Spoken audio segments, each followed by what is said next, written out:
Welcome back to MMA Al Dente. I am the guy who picked Val Woodburn to defeat Bo Nickel. That was a misstep. And I'm here to preview UFC 304's main card. Okay, let's start with the main event for UFC 304. Belal Muhammad challenging Leon Edwards for the welterweight title. This is a rematch. These guys fought a few years ago, and Belal Muhammad was poked in the eye very fucking badly. So that fight was called. But my pick here is the same as it was in that fight. I've got Leon Edwards winning, and I've got him winning by decision. I'm not married to decision because this is a 5-round fight, but these guys are both more natural point fighters in general, and I think decision would be most likely here. But without having seen the props or even the over-under, I love the line on Leon Edwards. It's minus 230 right now. I got it at like minus 210. But either way, minus 2, whatever the fuck, I think Leon Edwards should win this fight, and I'm happily betting on him. Or I don't know if I'm happy. I'll be happy if he wins, but I'm content to have bet on him. And he did hurt Belal Muhammad in their first fight briefly. It wasn't like, some big 10-8 type of moment, but he did clip him. And I do think in general, Leon Edwards is the superior striker. And if this one is caught on the feet, I still expect a decision, but Belal Muhammad is the one guy who's been knocked unconscious between the two of them, even though they've each been hurt a few times, which I'll get to in a minute or two. So I just, in general, favor Leon Edwards. I think he's more dangerous, more durable, the sharper striker, and the better physical force and athletic force. He's going to be able to neutralize Belal Muhammad's wrestling and eventually take it out of the fight, I think. But Belal Muhammad is very tough, even though I just mentioned him getting knocked out. That was to Vicente Luque, who's a fucking killer, despite maybe having fallen off and whatever. He's a killer. I hate how his fight against Nick Diaz was pulled for next week, but I'll talk about that next week. But I think Belal Muhammad is still incredibly tough. You look to his other two losses, Jeff Neal and Alan Jouban. I think he took the fight against Jouban on short notice. But regardless, that was his UFC debut, so not perfect circumstances, maybe some octagon jitters and whatever else, but he performed very well. He was down 2 rounds, and he won my respect immediately with that round 3 performance against Jouban. And that's something I never forgot. Every time I've seen him fight, I always think about that fight. It's the first impression he made on me. And even though it was a loss and a decisive loss, he still showed a lot of great traits. And I never envisioned him making it to the UFC title fight, but I knew he was here to stay after that first fight. And his other loss was to Jeff Neal. That was a fight in which he was more thoroughly beaten, really beaten up, hurt a few times. And of course, Jeff Neal is fucking deadly. But even though Belal wasn't able to turn the fight around, really, he kept trying to mix up some takedowns and on the feet, giving it his best. But in a fight that he was largely outgunned and being pretty much dominated, he still showed a lot of traits. No cardio issues and some solid durability there when shit really was going wrong. So those are his 3 losses, and I do think Leon would win this fight by decision here. But yeah, Belal Muhammad, I think if you want to finish him, you're going to have to knock him unconscious. There's not a lot of quitting this guy at all. Leon Edwards also has 3 losses. One of them's by disqualification, so whatever, and the other 2 are by decision early in his UFC career.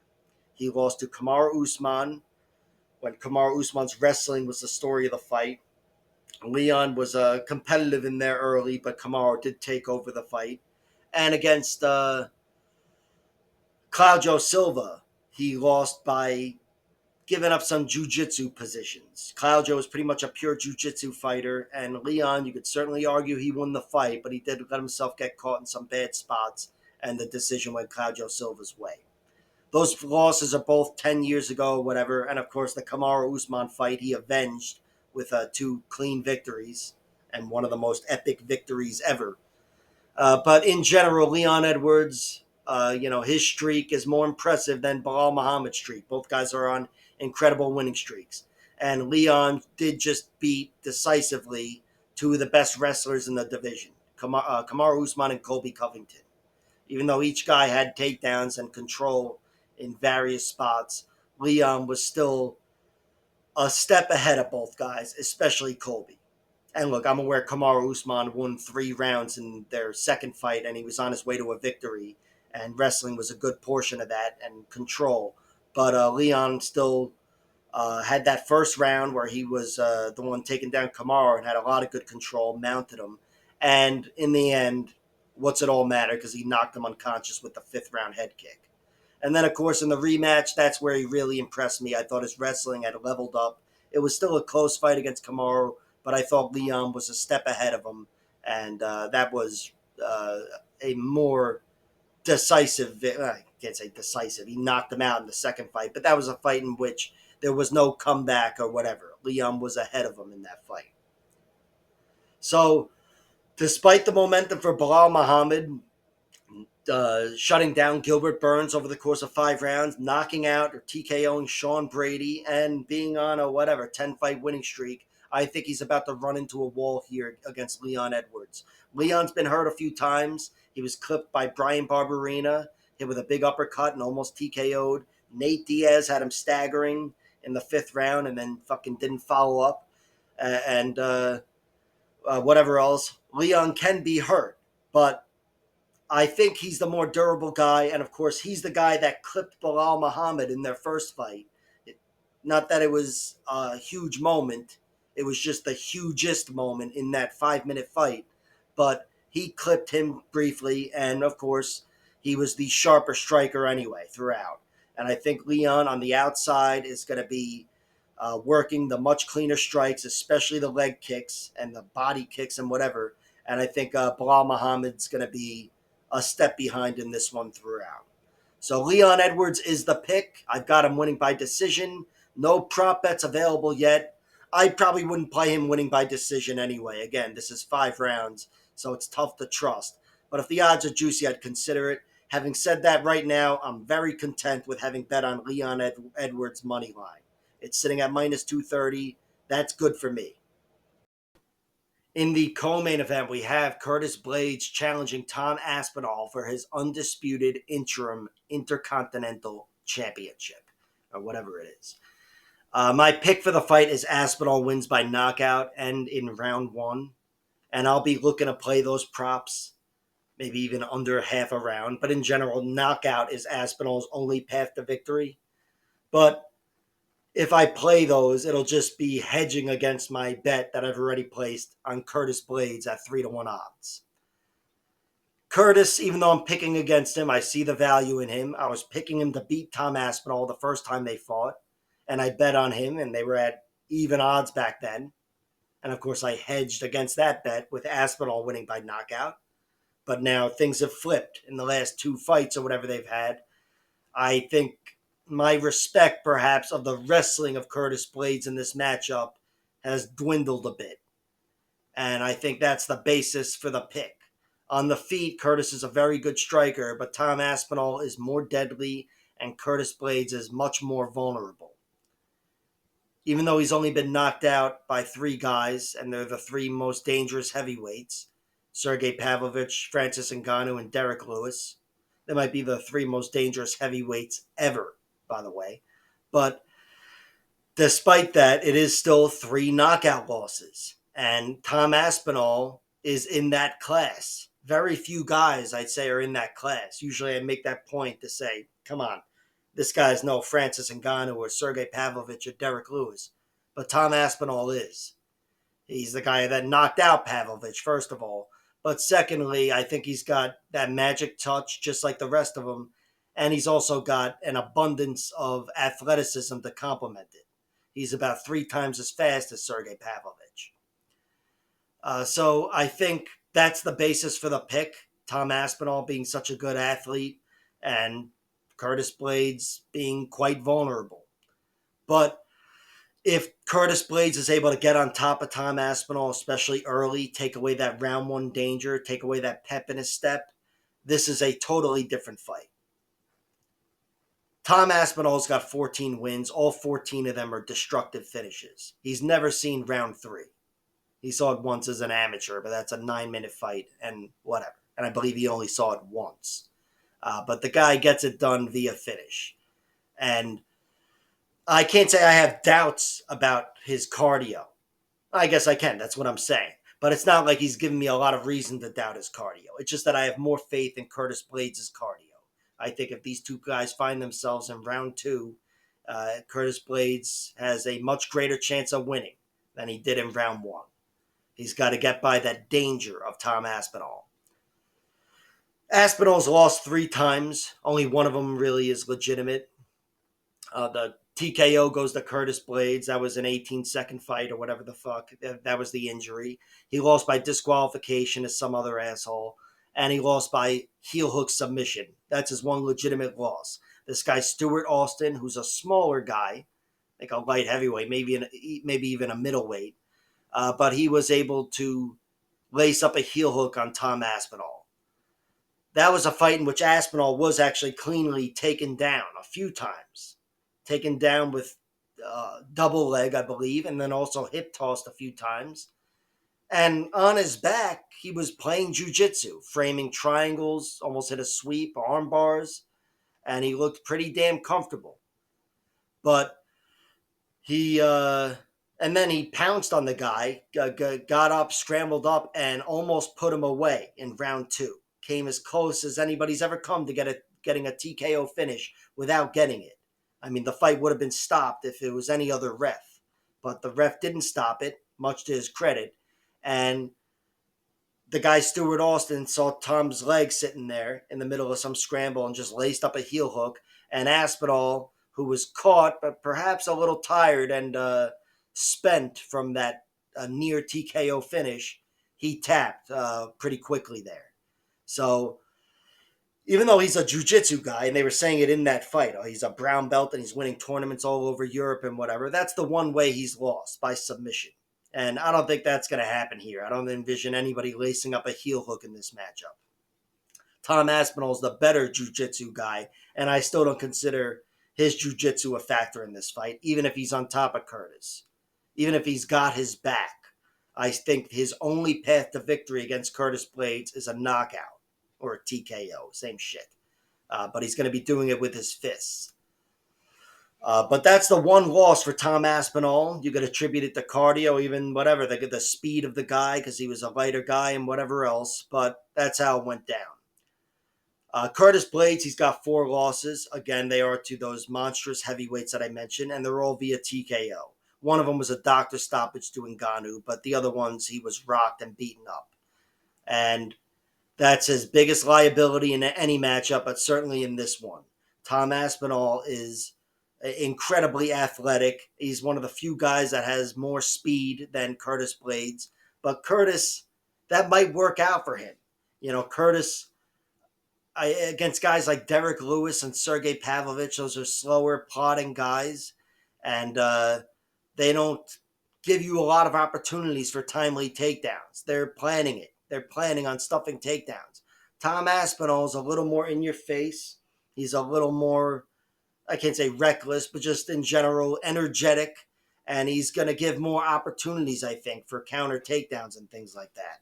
Curtis, to win this fight, I think he's got to take down Thomas Aspinall early. Thomas, what the fuck am I saying here? I think he's got to take down Tom Aspinall early. Take away that danger and that pep in his step. And then in round 2, I think it's a different fight. You know, especially with big Curtis Blaydes weighing on you. That could work wonders for him. So I have bet on Curtis Blaydes. And you know, once the props come out, I'll be betting on long shot TKOs and whatever down the stretch. But the pick is Tom Aspinall winning and winning by knockout. And this fight never even hitting the ground.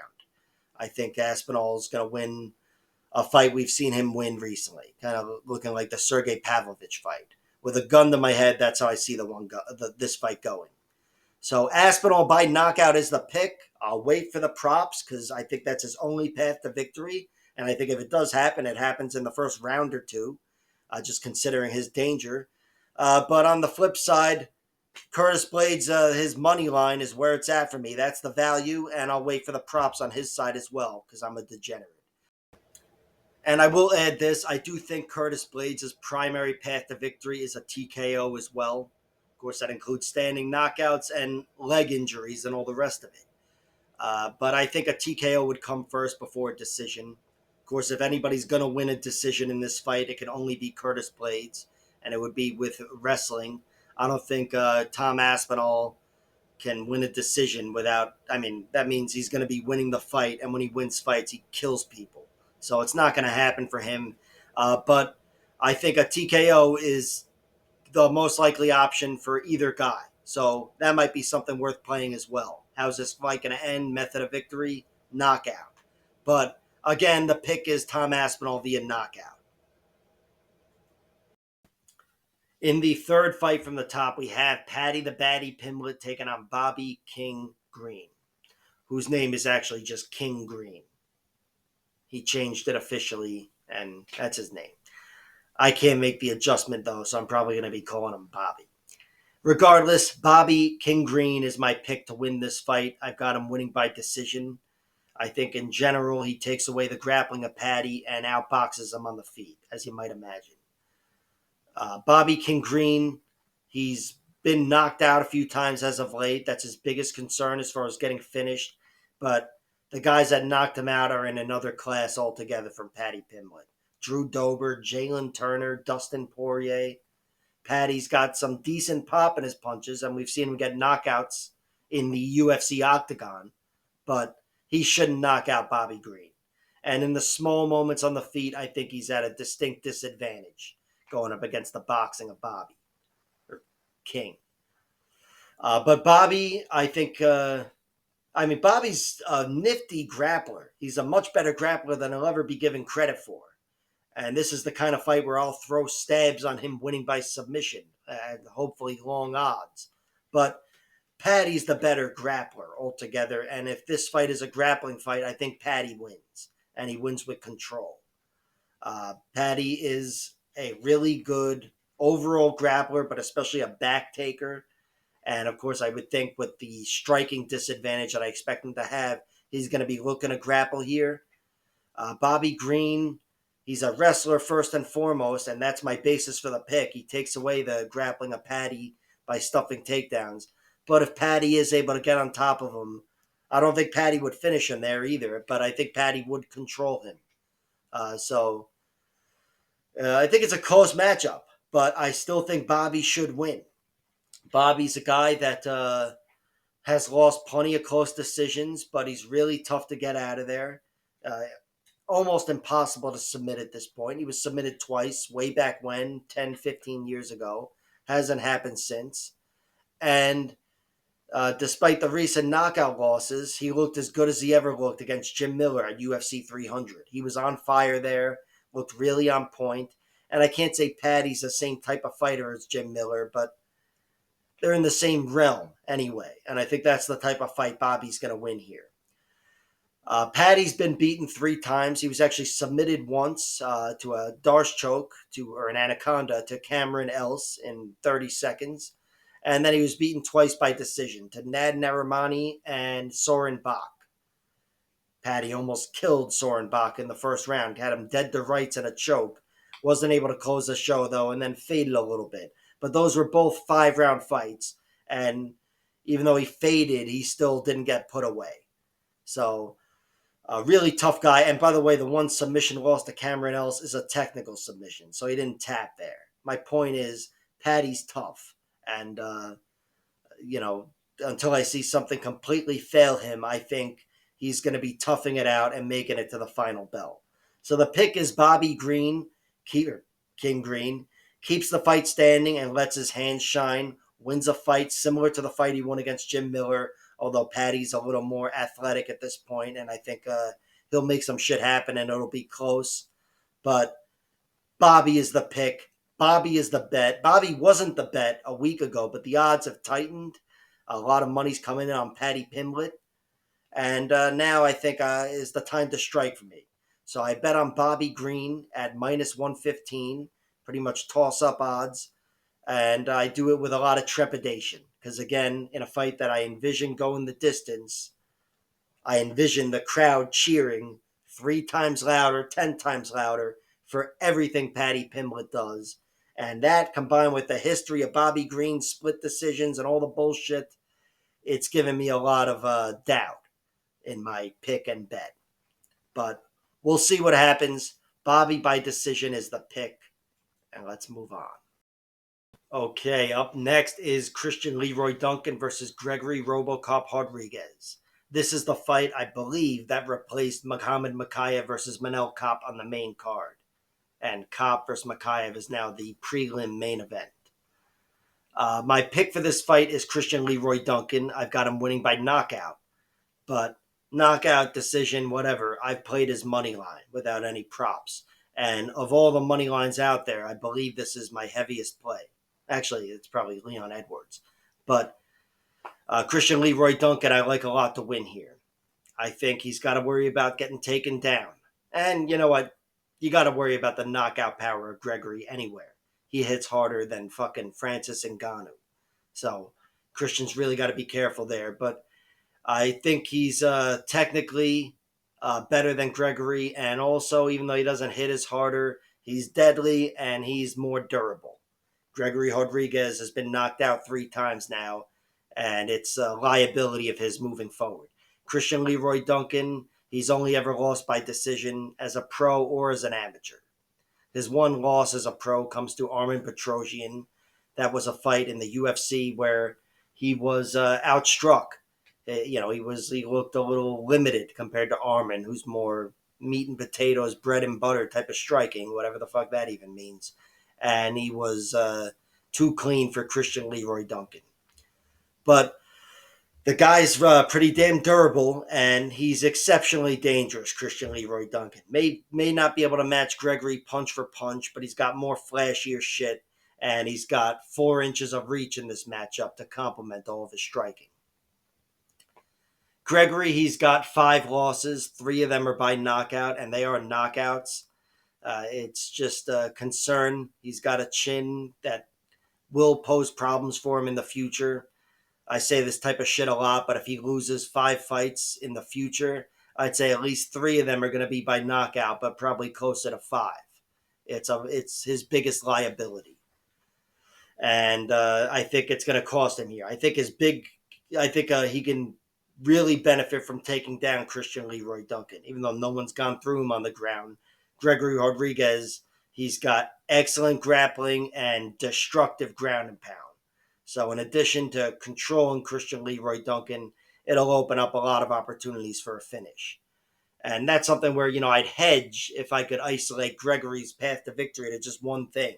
I think actually a decision is most likely, but he's so dangerous, I can never even trust that. So there's going to be no hedging here in this matchup.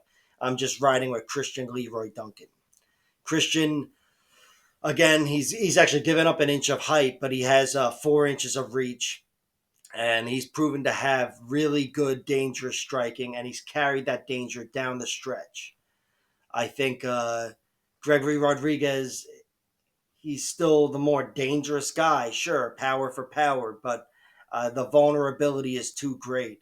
And I think on the feet, in addition to getting pieced up and losing the small battles, he's going to be losing the big moments as well. And I think he'd be the one to get clipped first, despite all of his danger. I think he's got to try to catch kicks. Christian's got to be careful not to leave out naked kicks because Gregory will be looking to catch them. I'm thinking he's looking to take the fight to the ground. And on the ground, even though Christian Leroy Duncan's proven to be very tough to get out of there, he's at a significant disadvantage with Rodrigues. Rodrigues is a black belt, a jiu-jitsu guy first and foremost, and even though he doesn't look like it all the time when he fights, but on top, even if he's not advancing and finishing Christian Leroy Duncan, I know he's got what it takes to neutralize him and hold him down. So I would actually favor Gregory to win by decision of all of his outcomes, despite his danger. But again, it's something I can never trust because he's so well-rounded. But the pick is Christian keeps this one standing, beats up Gregory on the feet, and catches him sooner or later and knocks him unconscious. That's the pick. That's the bet as the money line, and I'll wait for props to see if I put any more on the knockout there. But Right now, I'm just confident in the tight money line bet for Christian Leroy Duncan. And opening up the main card, we have Giga Chikadze versus Arnold Allen. My prediction for the fight is Arnold Allen wins, and I've got him winning by decision. I was trying to make the case for Chikadze to win, and I can make the case. It'd be by decision. But I can't make the pick. The pick is Arnold Allen. I think he's the more well rounded fighter. He's better on the ground, I should say. And even on the feet, I think he's at a disadvantage kicking wise to Chikadze. But overall, I think Arnold Allen can crowd those kicks like Calvin Cater did and rough up Chikadze. He's the more physical fighter. He's stronger, got more power, punch for punch. And I think on the inside, whether that's on the ground or in the clinch, he's winning that battle against Chikadze. Arnold Allen has a 19-3 record. He's got a lot of TKO victories, only a few submissions, but the submissions have come through for him in a big way in the UFC. He's got 2 round 3 ninja chokes, which is an opportunistic submission, but it was there for him in a big way. And you know what? It was almost there for him against Movsar Evloev in his last fight there. I mean, it was close enough anyway, halfway there. But those are opportunistic subs. I think that's certainly a possibility here, but I also think Arnold Allen will get the better of him on the ground. It wouldn't surprise me if he got a more basic sub like a rear naked choke, which is the one way Chikadze's been finished, which I'll get to in a minute. But first, let me talk about Arnold Allen's record, or his losses. I'll finish up talking about his record here. He's got 3 losses. They're all by decision, and he showed a lot of great traits in all 3 losses. He lost his last 2 fights to Max Holloway in a 5-rounder and Movsar Evloev, 2 of the best featherweights on the planet. I think Max is like king of the planet right now. But in both those fights, Arnold Allen had his best round, or was the better man in the last round. He distinctly lost both fights by decision, in my opinion, and was roughed up. Movsar Evloev hit him with a jab that actually staggered him. But despite being down, he did not wilt. And again, he was the last man standing in these fights, really taking it to those guys. And even in his other loss, the guy Marcin Rocek or whatever, I don't know how to pronounce his name, but I know the guy, not personally. But he was the last man standing in that fight. You definitely could argue he won that fight, but you could not argue that he was the better man. You could not argue against him being the better man in round 3. He had the guy dead to rights and an arm triangle choke in the closing minute of that fight. And he was taking over completely. But it went the other guy's way and whatever. Still, 3 losses, and he's shown a bunch of great traits. Really durable guy, despite getting staggered by the jab and whatever the fuck else I just said. I think if Chikadze is to win this fight, it's by decision. That's the primary path to victory for Chikadze. Body kick is always possible as well, but I trust the durability and the traits of Arnold Allen. But I still think Arnold Allen should win this fight. And now I've got to look to the losses of Chikadze. He's got a 15-3 record. He's been finished once, and it was to Austin Springer on the Contender Series by rear naked choke in round 3. That was a fight that was there was a good bit of grappling. Chikadze looked pretty comfortable. He was going for arm bars and omoplatas and making shit work on the ground, but it's not where he should have been. He should have had more urgency to get up and just keep this one standing. But I think he got taxed a little bit with the grappling. His cardio did. And in the end, he was a little slower and got taken down, controlled, mounted, back mounted, and put away with a rear naked choke in the final minute of the fight, I believe. That was his only loss via finish, though. The other 2 losses are both by decision. He lost in his MMA debut to this wrestler, Gil Gardado, I believe. And then he lost to Calvin Cater, of course, in the 5-round fight. That's his only loss in the UFC. And even though it was a dominating, clear loss, he still showed toughness, didn't go anywhere, and took his ass kicking like a man. So there's that. But I do think for Chikadze to win, the kicks have to be the story of this fight. It's got to be fought at kicking range. He's got an excellent body kick, which probably won't be there for him because he's fighting a southpaw. But Chikadze fights from both stances. I think he'll be trying to rely more on his orthodox attacks, and he's got a great straight right that I'm sure is coming down the pike for Arnold Allen.